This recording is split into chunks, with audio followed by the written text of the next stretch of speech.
Hello, everybody. My name's Simon. I'm the owner and founder of Hey Girl. And yes, I'm a guy. Controversial. It's the first time on camera. Well, not the first, but it's first-ish. I hope you like the hat. It's available from the website to buy. I was going to say download there. That's weird. And today we're doing a little interviewing. I always forget how to pronounce your name. It's like yeah, it's not an easy name. It's MARIUK. Well, my name is MARIUK, and I make music as MARIUK, which is my solo project, and also I have a band called Northwest, and yeah, that's what I do. Cool. And if anyone hears the clippity clop in the background, it's my crazy dog. You can just see, there she is. Oh, cute! That's just walking around. And what's his name? Her name's Roxy, and being generally annoying and always a walk, can't you? We started off with, what was the first ever song you wrote? And yeah, that's right. What was it called again? I don't remember the exact name. I remember that it was like a song dedicated or that talked about the moon. So probably the name, since it was in Spanish, probably was La Luna, which is the moon in Spanish. You have to let everyone know. And I was 6 years old. You Yeah, know, it's not like. That's the exciting and cool part, that you wrote it when you were 6. Writing music when you were 6, but you said without any melody, just more the lyrics. It did have a melody. Like I'd always imagine a melody. And I would sing to the melody, but I wasn't able to record it or play it on an instrument because I didn't know how to play an instrument. I was just singing it to myself, you know. Do you and can you sing any of it now? I don't remember the melody. Oh. Neither the. Yeah, I wish I could find that, because I still have a lot of drawings and songs from that area, but I don't have that first song appear somewhere in my parents' house. I don't know. Well, I look forward to hearing that one. So we just touch base about your history of your music. So when did you start sort of properly playing music, and what got you into music? So the first question, I started properly being able to play an instrument and being able to record myself, even though it was very badly and it was only like very amateur. When I was around 22 years old, I was in university, and a friend of mine showed me how to play like some basic chords on the keyboard. And I'm talking about like maybe 4 chords, you know, like C, D, whatever. and I found an old Casio keyboard of that belonged to my father, and so I started writing songs with these same chords but in different arrangements, and recording myself with the phone, and then editing everything in GarageBand, which is a free software that comes with MacBook. Yeah. And that's how I started. And then when I was 24, I decided to quit my job in Spain, and because I never studied music. Like music was my hobby, but I felt that inside of me, I was feeling for a while that it was more than a hobby, that actually what really truly made me happy was music. And so I was working as a graphic web designer, filmmaker. Like I was doing freelancing work of graphic design, like in the realm of graphic design at the time. And I wasn't truly happy with that, even though I like it. But I felt like I was living someone else's life and not mine. So I decided to make a plan. And so I decided to quit my job. I sold almost all my things and came here to the UK and just fully focused on making music and learning how to properly produce and learning how to engineer and everything. So that was 4 years ago. So through the past 4 years, I've been trying to do that. Oh, well, your music's amazing. Going to play your videos now. Do you want to just describe what it is and what's the kind of like, what's it called, and what's the kind of like feelings and ideas behind it? Mhm. So this is "Catch Me If You Can." That is one of the songs that's in my debut album, full length album that I have just released as MARIUK. And this video is really cool because it's almost, except for this one, all the videos I've made myself. Um, but this one, my friend Alvaro Gomez Pidal, who is like a very, very talented film director and photographer and also illustrator, is like a Renaissance man, that Or- does it all. He directed it with a really talented dancer called Laura Indigo, yeah. and they made this really, really cool piece for the song that I think elevates the song to another level. So yeah, Cool. that's the story behind the video, and hope you like it. Yeah. All right. Okay. Here we go.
That was awesome.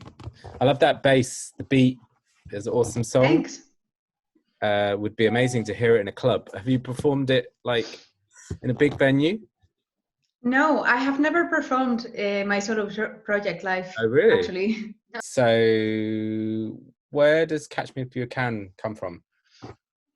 The song? You mean like the meaning of the song? Yeah, or just where does that sort of title lyric? Actually, well, I don't really like to explain like the full meaning of lyrics, because I think it's cool that people get, you know, make. I love that when you hear a song of somebody else, you can just make the lyrics your own in a Yeah. way, and like make it about your own life. And so I don't want to take that away from people, but I would just say that it's a song about inspiration and the lack of it. So That's cool, because I'm sort of, if I had to get something from the lyrics and the sound with that revolving beat, it's kind of like, for me, it's kind of like, catch me if you can, but you can't, because I'm too kind of like, especially with the dancing as well, it's quite fluid, and so it's kind of like, it's sort of like a sort of creative movement. So it's kind of like, oh no, you can't, you can't touch me, you can't catch me. I'm kind of like sort of playing. It's, yeah, very playful. That's the word. I just should have said oh. playful. Oh, Roxy wants to join in. Yeah, it was very playful. This is hello.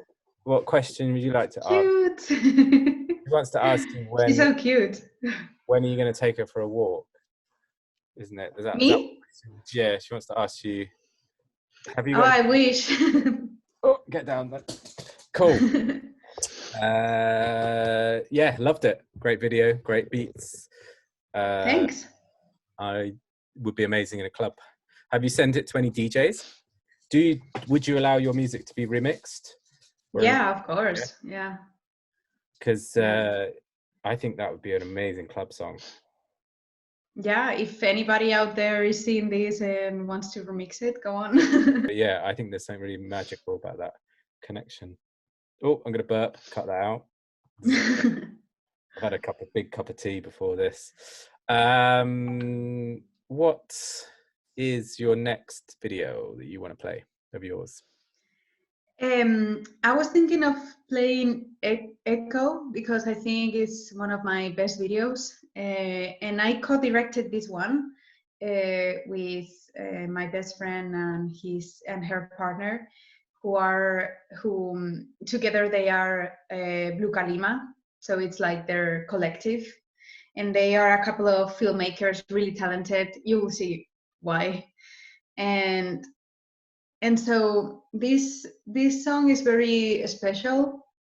It's a song that opens the album, and actually it has a very interesting story behind.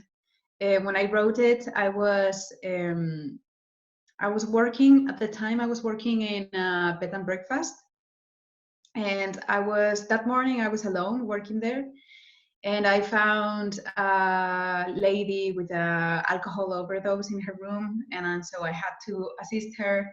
Yeah. She was unconscious, and I had to assist her and call the ambulance. And obviously it was a pretty intense experience, and also it was very triggering for me, because I've had experiences in my family with substance abuse, and so I ended up having like a anxiety attack, Well, yeah. from the experience, and also it was a very strange time in my life, because I had just moved from Spain to the UK, and I was still figuring out like what kind of musician I wanted to be. I was just figuring out what kind of person in general I wanted to be. It was one of those times where you're like going through a lot of thinking about yourself and life, and so I'd been working in the bed and breakfast like nonstop for a while, and I was just very tired. So everything like came together in that day, and I just burst into tears. And so after that happened, I lay down and I tried to like calm myself down. And so I opened my email to just distract myself, and just, okay, I'm just gonna open my email and see, like, distract my mind. And the first email that I opened was an email congratulating me because I just won a grant that I was pursuing for like such a long time, and you have to see that at that time I wasn't, and now I wasn't anybody in the art world, you know. I was, this grant was for making an animation project. Yeah. By hand. It was like a traditional animation. It was a very hard project to do that I really wanted to do for a long time, and I was all the time pursuing a grant or something that would allow me the time to devote myself to this project. And so the fact that, I don't know, a jury of super talented artists believed in me when I was nobody, like I've never exhibited anything, you know. I wasn't known or anything, you know. I was 24 years old, out of you know, just moved to the UK and was trying to find myself and find myself as a musician. So and I didn't have like at that time I only had like 2 songs on the internet, you know.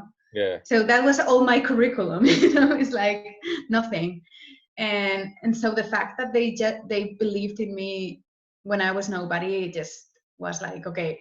And the fact that that this was the same day, you know, that this all happened in the same day, for me was like, I don't believe in those kind of things. I'm a very rational person, but to me that day was like, this is a fucking sign from the universe. Like I have to get my shit together and I have to like start working, you know. Yeah.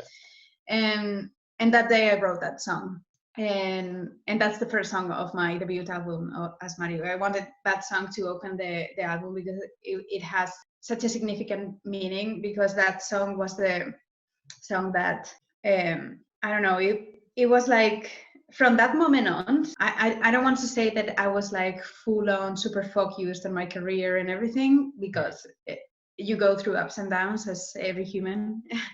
But I really took like a big step mentally of like, yes, I'm gonna take this seriously and I'm gonna believe more in myself and just, yeah, I don't know. Well, let's play it. Let's see it. Roxy wants to listen to it. If you can see her there, she's watching. Let's check it out. Here we go.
Am I a voice or am I an echo? Am I the lightning or am I thunder? Who's the one writing my story? Am I deceiving myself, thinking I freely choose the jail? But what do I need to be punished after all? Am I confusing pleasure with pain? Am I a voice or am I an echo? Am I the lightning or am I the thunder? I walking away by staying? Am I giving up by giving in?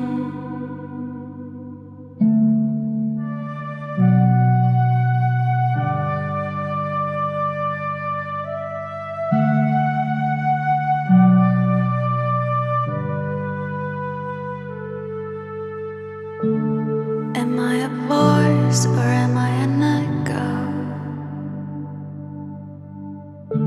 Tell me, am I still waiting for someone to take the lead?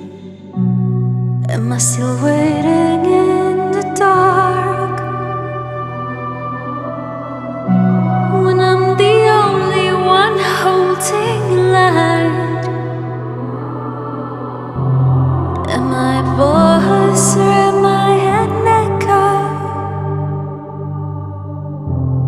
Am I the lightning or am I the thunder? Am I walking away by staying? Am I giving up by giving in?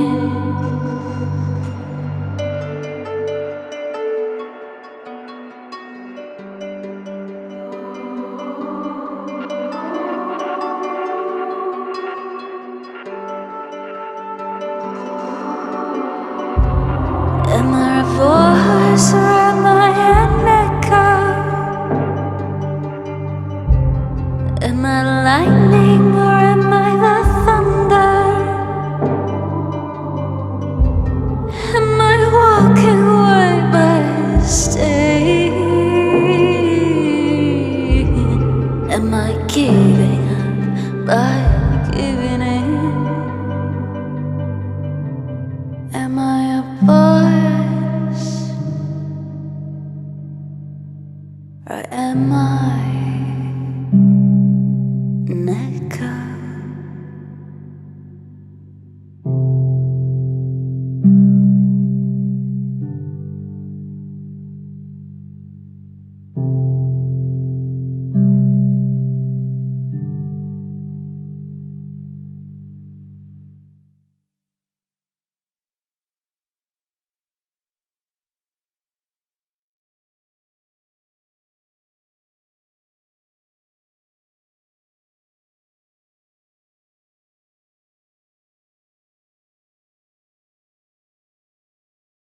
Awesome, that was amazing. Thank you very much. The ending is so powerful. Thanks. You're crowned. I'm crowned. Yeah. I don't know. That was what I imagined. I was imagining like a medieval solitary queen, you know. Mm. And I don't know, that was the whole aesthetics I was going for in the video. It's amazing. And so the getting your hair cut live was really, there's no sort of fakeness. You actually did get your head shaved for the video. Yeah. And it's all, as you see, it's all real. Yeah. In one take. Right at the beginning, it was like your eyes, you have this sort of look of just about to cry. Yeah, and that's also real. But it makes it so powerful because it is so, it's like, it's quite a powerful piece because it's like, there's that a lot of emotion in there. And then by you multi-layering it, so what I really like about your videos as well is that you do a lot of stuff with visuals, and I think that's that's why I love videos with music, because I think there is something where you kind of like, it's not just a song, it's also then you can take it other places. And by you just putting that idea of shaving your head for the video, was that your idea? Yeah. It was amazing because it's like that in itself is a powerful piece of art. It's video art, and then to kind of like layer that with your own song and your lyrics and your gaze, and yeah, it's a lot of power. Thanks. Holding back the tears. Yeah, I wanted something that could represent in an image how I felt when I was writing the song, you know. So the song is about me feeling like I don't know who I am, but like, so hence the question, which is more a metaphorical question of, am I a voice or am I an echo? I'm just living. Am I the one like choosing my life? You know, I mean, I'm very bad at explaining like very deep No, that's things. amazing. I think. Is it sort of like, But the act of like shaving my head, my head, the hair you see in the video, like in the beginning, is I've been growing out that hair for like 8 years or something without cutting it. So it was a pretty huge step for me to just yeah live in a video singing that song that was very emotional to me. it is really awesome to kind of like immerse myself in the kind of like, you know, not only be able to show your talent, but also then we can talk about it afterwards. And I think there's something really interesting in your concept as well, as like, you know, sort of exploring like what drives you, or what am I, or, you know, is that what you were sort of going for with the echo feeling of this, like, you know, that experience when you had something amazing happen to you on exactly the same time, something really awful, and it's like that sort of two different worlds. Yeah, I mean, that experience was what in a way moved me to write the song, but I'm not in the song, I'm not talking about that experience, you know, I'm talking about something much more deep in a way. It's something much more general, which is a person asking to them, is like a self-exploratory questions, you know, like, what am I doing with my life, basically. Which I think everyone asks themselves a lot, and especially in this time, you know, because there is a lot of people that are on their own a lot more than they would normally be. And I know I've sort of, these last few weeks or 3 weeks or a month or whatever with the magazine, have kind of really been sort of, what is my motivation, you know, why am I doing it, and stuff like that. And I think it's, at first it was really tricky because I was doing a lot of really fast-paced stuff. I was doing the investment campaign, I was doing a lot of big things that was just about a kind of like elevate Heygo into this like amazing brand and kind of like, you know, show its potential. And then obviously, and that's the annoying thing about money, is it can really hold you back. But then recently I've kind of like, because you have to sort of take stock of what you can do rather than what you can't do. The investment campaign's on pause, and you kind of had to like work backwards. And I've kind of now taken stock about like, what is my motivation, you know, well, why am I doing this? And actually this last week, through working with you, like that interview we did on Wednesday for Instagram Live, it really felt like, this is cool. This is kind of what is underlying at the bottom of what I want Hegel to be. And one of the best things I felt from that interview was your statement about being creative, being an artist is about communication. That's it. Got it. I was like going for the big boom, and then I was like, I've forgotten it. Communication, you know, because I think a lot of people, well, I especially struggle with like confidence and why should I do this, and do people want to watch this, and do people want to see what I'm trying to create. But I think the word communication is really beautiful, because it's very sort of un-ego in a way that it's sort of like, I feel like this, I've got this kind of like idea of play, of creativity, and I just want to kind of get it across to different types of people, or just show the world, or, you know. So yeah, it is a interesting time. Yeah, I always feel like the times of crisis and the times of, or the difficult times for me, are the best times, because that's when, like you, I've had like, it gives me the opportunity to rethink and to like gain perspective. Yeah. And so it's a good time for reevaluating everything in your life, I think. Yeah. Well, I think, yeah, especially with a lot of creativity, and, you know, we are you know, why do you create? You know, like, what's the point? Like, why? I don't know. I'll throw it out to you. Why do you create? I think there's many reasons, but I think there's in the cup. So more recently, I have observed and I have seen that there's two main reasons. One is more about myself, and the other one is more about others. So one reason is because I need it.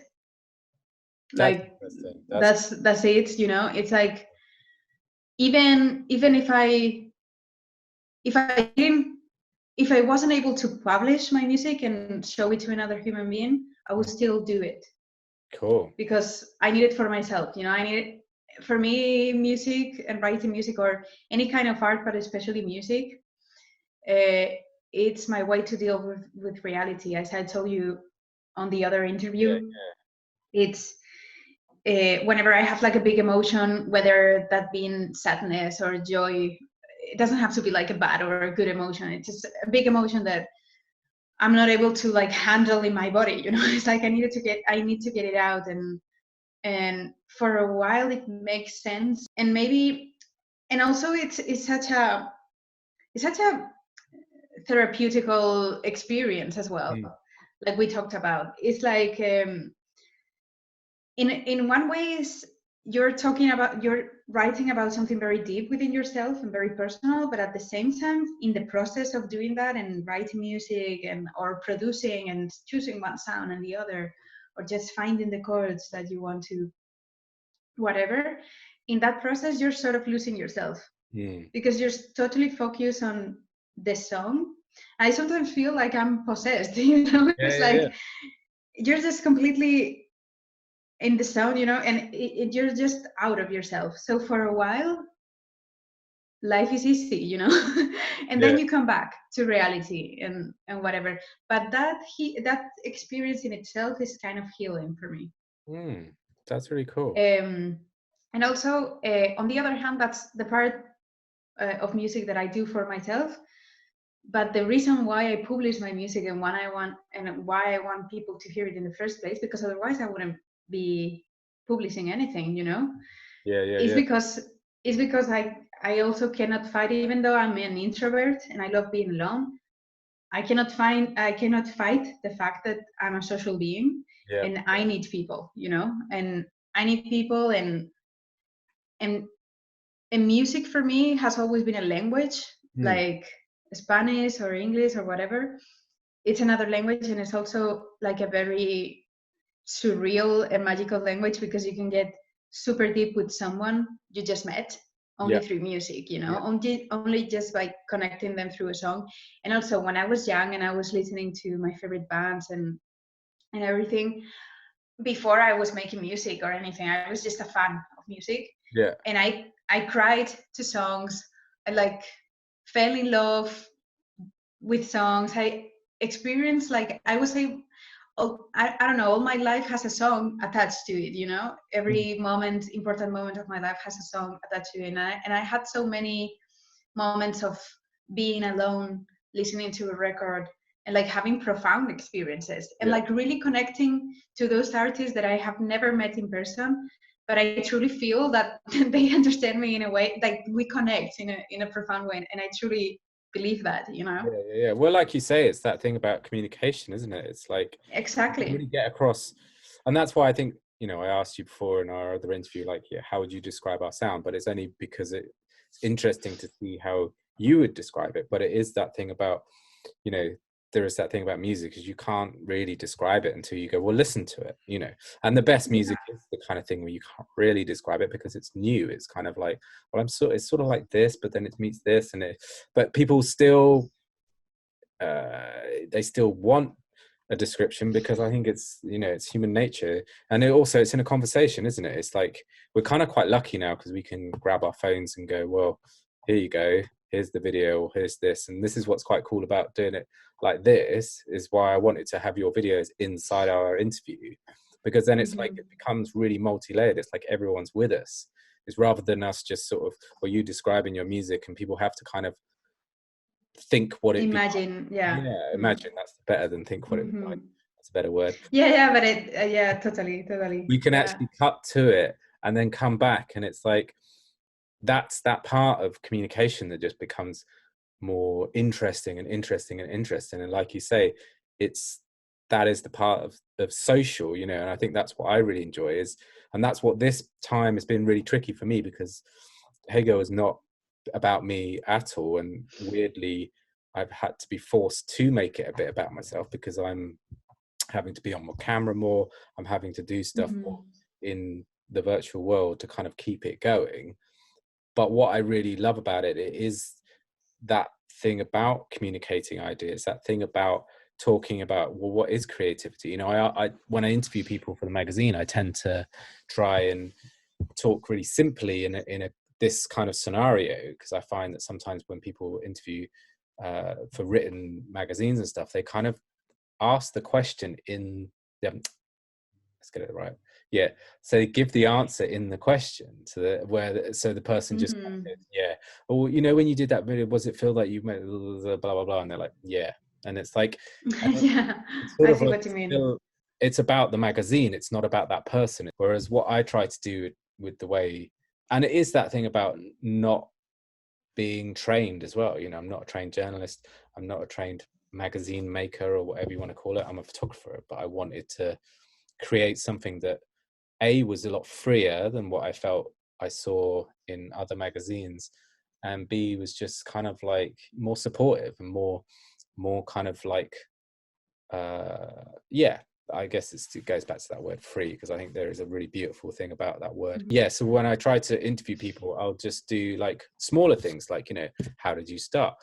Why do you do this? And what's, you know, what's this and what's that? And so you can kind of, I don't really know what I'm talking about. I've forgotten now. Shit. Move on. No, but anyway, Simon, move on. no, but I feel like magazines are a very collaborative. Yes. And also like a very collective effort, you know, because the magazine in the end it's filled with your own creativity plus others people's creativity. So as in Hey Girl, or just generally magazines? In general, but especially Hey Girl, I can see that is. That's I cool. can see like the collective experience or the collective spirit. Yeah, because I think that's where I find that you get this magical thing, you know, like in this interview, you get this little, while you're talking, my brain is being sparked.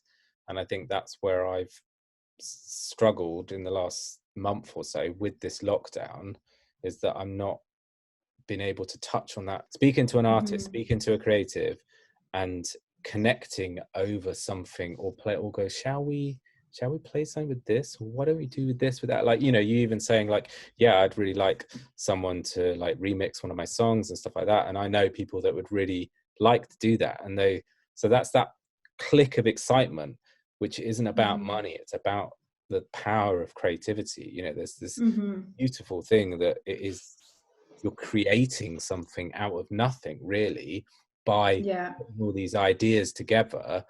And then when you talk to someone about it, that's where you get this kind of sparks. How do you deal with doubt? I love that. Do you have any Doubts regarding something specific, or doubts in general? I'm doubting to give it a just specific, just doubt. Doubts.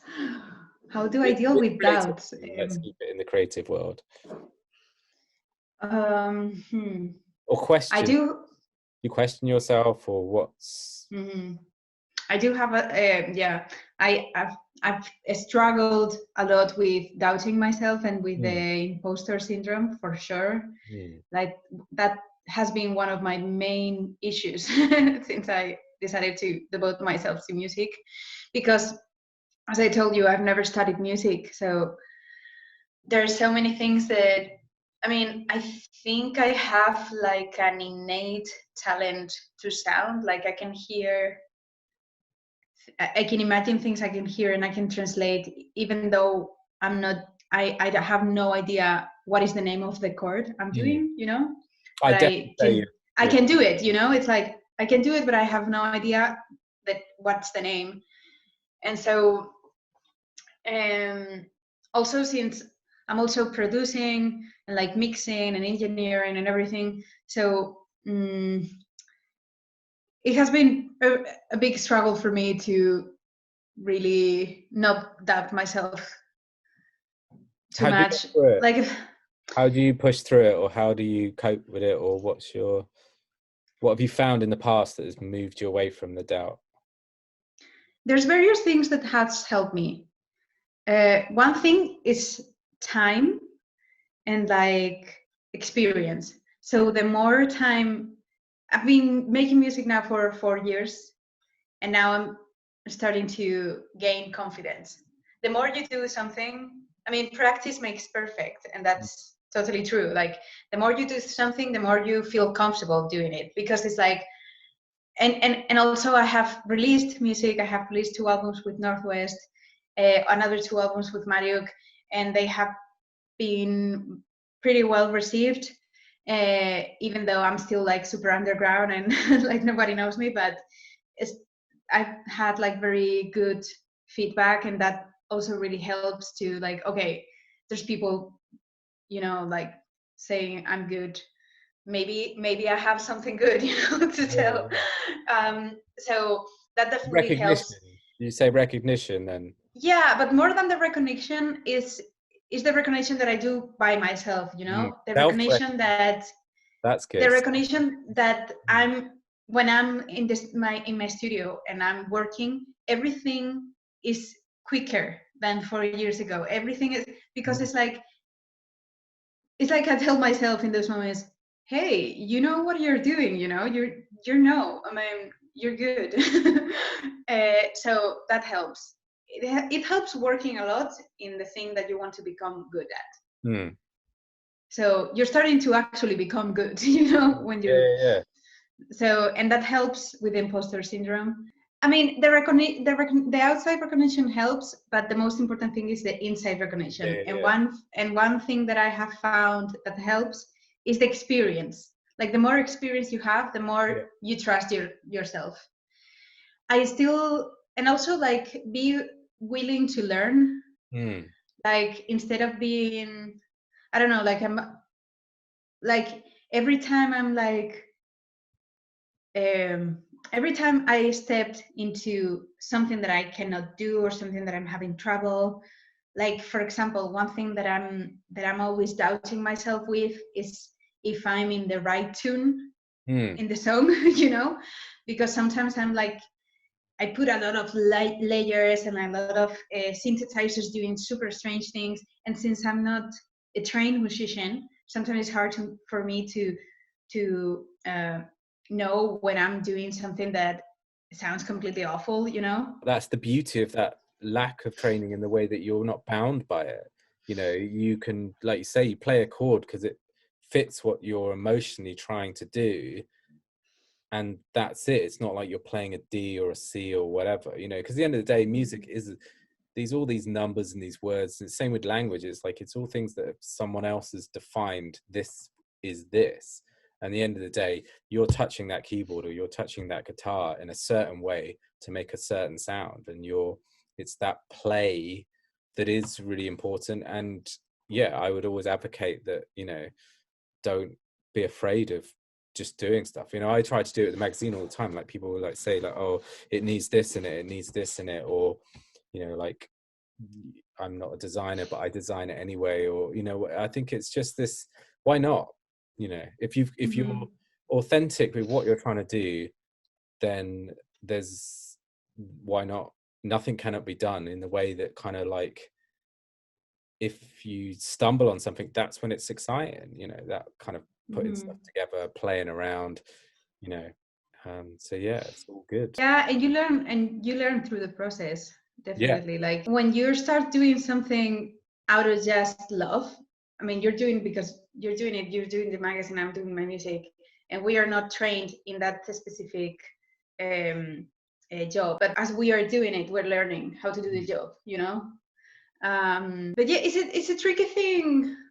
Like, I'm always training myself to learn new things. Like, now I'm learning how to play the guitar, and I think that is really helping me with the tuning thing. Yeah. And so I want to get better, but I also don't want to lose the thing that I think has really helped me in the beginning making music, which is the total ignorance, you know. Yeah.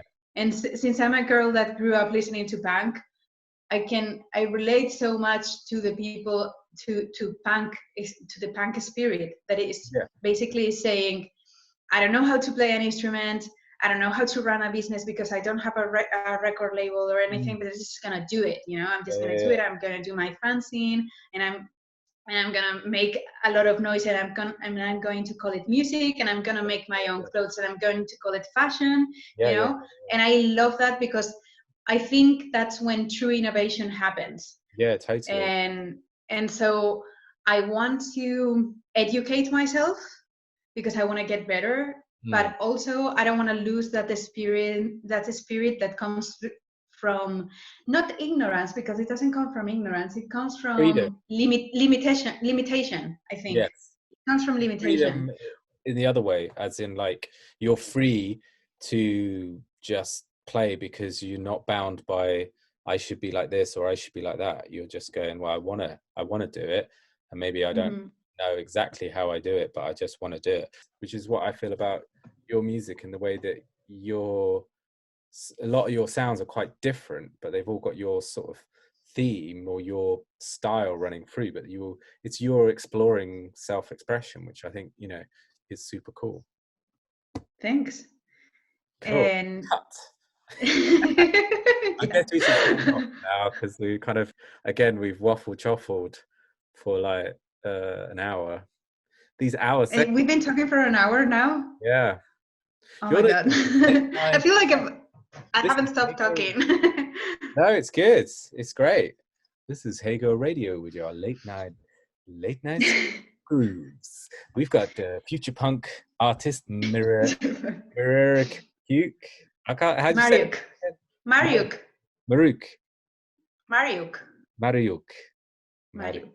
I've got, again. You can say whatever you want to say. No, it's a very bad name. I'm dyslexic. I'm not very good with speaking. And everyone's like, "Why have you got a magazine?" And I'm like, "Because I want to." That's it. Exactly. I mean, life. At the end of the day, the best way I find, I'm going to get a spoiler. I'm going to get very, very dark. But at the end of the day, for me, like, the best way to take perspective is about thinking about your own mortality and thinking, okay, dude, like, life is short. Like, you should be doing what you want to do, you know, like what truly makes you happy and what you believe in. Yeah, and that's why I wanted to tap into your power of how you deal with doubt or how you push through doubt, because I think a lot of people want to do stuff. They want to kind of, whatever reason, whatever creative thing they want to do, but they self-sabotage and hold themselves back because of doubt, fear of judgment, fear of I won't do it good enough, and blah blah blah. And I think it is a really strong thing to try and help people with, because at the end of the day, everybody's got a talent, no matter what it is, and you can play with it, or an idea, or what you just, you know, that's what makes life exciting, is the variety of people and with their sort of different ideas and stuff. So you just got to kind of free people up to sort of find it, sort of thing. And it's raining. Yeah, I can see. I actually remembered, while you were speaking, I actually remembered the other thing that has really helped me with the self-doubt. You want to cut to it? What's the other thing about which maybe it helps people watching this. Another thing that has really helped me is that I was observing that every time I was writing a song, I would be, in a way, paralyzed a little bit by fear, because I was like, because I wasn't a trained musician, and I was like too afraid to fuck up the song, you know. It was like I would always stop myself when the song sounded okay, you know. So the song was sounding good, then I'm gonna stop here. I'm not gonna touch it, because I was afraid that if I touch it a little bit more, I would ruin it. Or if I try this thing, maybe it's not good enough. Maybe I just make a mistake, whatever. So I was like seeing that that was happening inside myself. So I said to myself, okay, this is bullshit. You know, the best songs I've ever written was the songs that, I mean, they always come to me when I'm in the studio, like completely free of fear, and I'm just experimenting and not having any expectation, you know? Yeah. And that's when all of a sudden magic occurs. So now every time I go into the studio, I like, this is so ridiculous, but I imagine my studio as a free fear zone, you know? It's like, I don't know, it's just ridiculous, but it works for me. And every time, like, I'm thinking, okay, this sound is sounding like acceptable. That's when I'm like, okay, now it's time to ruin the song, you know? and so That's the and so fun yeah, cycle, isn't it? yeah, and like Yeah. then I make it my job to like fucking ruin the song. And if the song ends up being a shitty song, then I don't release it. It's okay. So you would know? say But you're trying to play with your fear in the way that, like, oh, I don't know if this is a good song because I'm technically not trained or whatever. So what you're doing is you're purposely pushing it to a place where you're purposely trying to ruin it in a way that, like, somewhere in that realm of not killing the fear, but like showing or pushing the sort of what you're scared of to experience it, then you free it up, you're freeing yourself up from that fear basically, because you're like, oh well, and then it starts to, the magic starts to happen. Exactly. I think it's like a boundary, you know? It's like if you push yourself enough, you can go over that boundary. And over that boundary, you can either ruin the song completely and it's okay. It's just a ruined song, but in the process you might have learned something. Or all of a sudden you have like an amazing song, you know, and a song that truly makes you proud. Truly makes you proud. It is just a word, isn't it? One person would say you've ruined it. The other person might say you stumbled on something that is truly original and amazing. It's more about what you think in a way that you ruin it. It's your that's, I think that's where judgment and creativity is so intertwined, and I think it is super important to try and throw off self-judgment. I mean, try not to judge other people as well. You have touched something really important there that I think is perfectionism, because you were talking about the perception of other people. People would think that you have ruined the song. Other people would think that that song is genius. Yeah. But the most important thing is what you think. I think that touched another another issue that is perfectionism, which perfectionism in a healthy amount is good. Yeah. But when you're over perfectionist, is really bad for you. Yeah. Because but again, you end up ironically paralyzed by fear again. Yeah. Because you overwork and something you're always thinking that is not good enough, so you never release it. And it's, for example, speaking of that, last year I was in the Tate Modern in London, and I saw an exhibit of Picasso, and it was a really interesting exhibit because it was just all the work that Picasso has done in just 1 year. And it was a huge exhibit, like he was super prolific. And you could see like the final painting that is like the famous painting, but you could see like all these sketches, you know. And one of the quotes that opened the exhibition was something like, I'm probably misquoting here, but it was something like, "Let your work be your diary." And I thought that was so powerful, because it's like, this is exactly what I'm talking about when somebody is afraid, is hiding themselves under perfectionism, because perfectionism can become like an excuse for not totally. Because I think the idea of going out there and the idea of perfection is what's the word? I can't think of the actual word now. What's the word when it's the beauty is in the eye of the beholder, you know, as they say. So perfectionism is like, well, I might think it's perfect and you might be thinking it needs more or whatever, but at the end of the day, like you say, working through something, it's more about your own personal perfection in the way that this is where I want it to be. So maybe he was working through everything to kind of train his brain into just getting what he was really trying to achieve, you know, or really, you know, it's that fast pace where you're like, that's it, that's done, I don't need to do any more to that.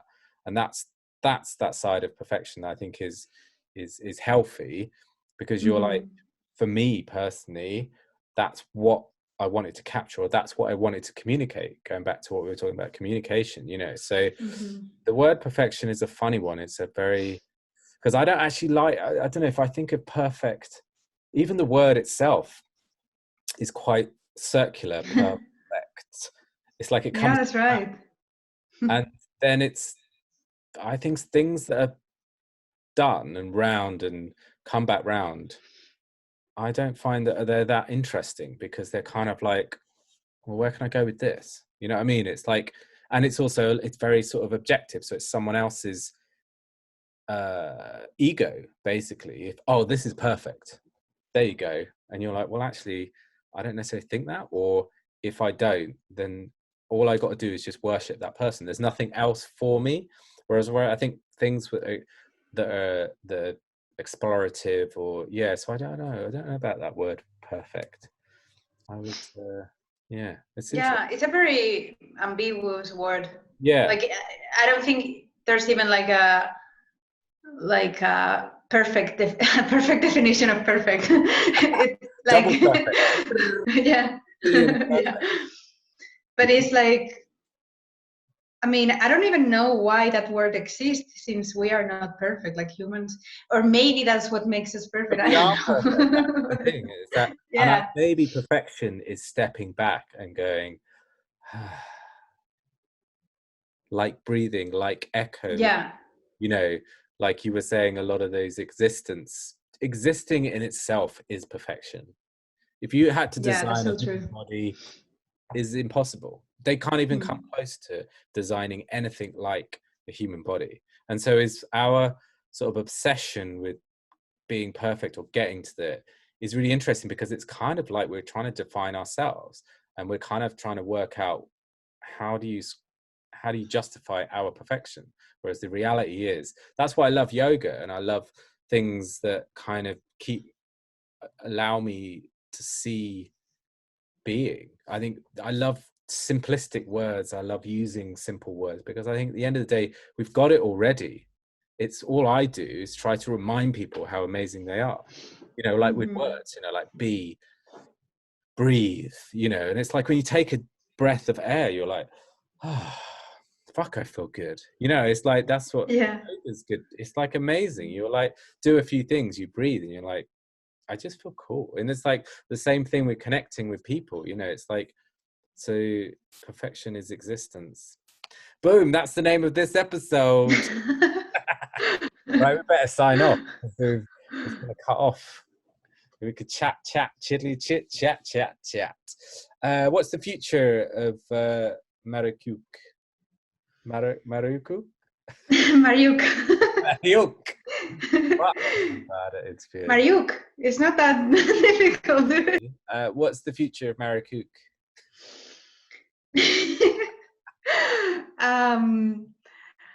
Well, I don't know. The dream future. Don't worry about, The like, dream future. yeah, it's like, where would you want to be? What would you like to, who would you love to work with, like creatively, or what's your next song? Any little snippet for people that are watching, like, oh, that sounds good. Yeah, I'm scoring right now. So I'm pretty new to the scoring business, Say that, but but watching that echo, you're already in it. Like, your music is absolutely perfect for visuals. oh, thanks. I'm glad you see it that I was way. watching that, I and I mean, was, for me, fuck, this could I'm be an amazing art house film. You know, I'm seeing someone like opening a door. I'm seeing that in a film, you know, because you've got those cool. layers, you've got that kind of like expressions, you've got that emotions, and it's all bound up and into it. So you say you're new to it, but I'm new to scoring, like making music for a specific film where I'm commissioned. I'm not making music for myself. Yes. So making music for others, you know, it's totally new for me, but it's fun, and I'm having a lot of fun. And hopefully next month I'm going to release the little EP with the first soundtrack that I did last year for a short film. If anyone's watching from the future or the past, that's maybe from the past, yeah. 2020. So my name is MARIUK, which is a very difficult name, but it's MARIUK. Cool.